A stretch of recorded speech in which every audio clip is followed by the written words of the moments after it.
Here's the reason why Tatiana Suarez lost and why she ultimately wasn't able to take down and hold down Zhang Weili. Now, really quickly before I start this, I just want to say I'm grading her on the curve of a professional fighter fighting for the title. Obviously, she's a way better fighter than me.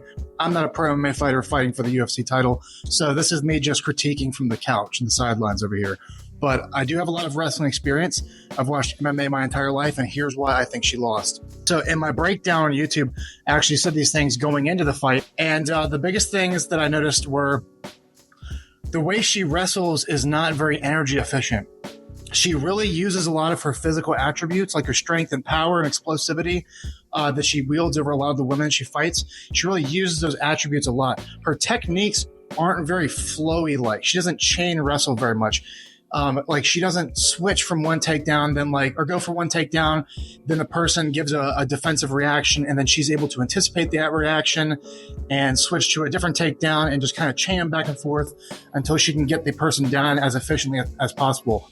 Instead, what she does is she shoots takedowns without really very clever striking setups or striking entries into her takedowns, and she tries to muscle her way through the takedowns. You saw in this fight against Zhang Weili, she forces a lot of double legs. She kept trying to get her hands locked together on these double legs, and Zhang would get the underhook, and she would never attempt anything differently. She would never switch off to something else when Zhang would get the underhook, or when she started fighting the grips, or when she couldn't get her hands together, or when she couldn't pull her hips back in to suck her down for the double leg.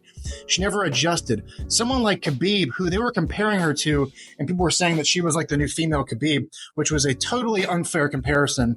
Someone like Khabib would have switched to a single leg as soon as the double leg didn't work. He would have stepped to the inside, lifted her up and kicked the back foot out, or he would have switched to a high crotch on the other side, tripped the back foot out. He would have switched to a multitude of other things, maybe like to a body lock or hit a mat return, all kinds of different things like that. He has that judo element that he can mix in.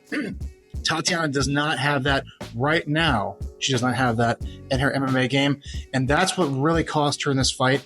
She used a lot of energy with her takedowns and didn't use her strikes to set them up very well, which is a skill in its own. And this fight just really goes to show that MMA wrestling and jiu-jitsu wrestling are two completely different entities from your traditional folk style or freestyle or Greco-Roman wrestling.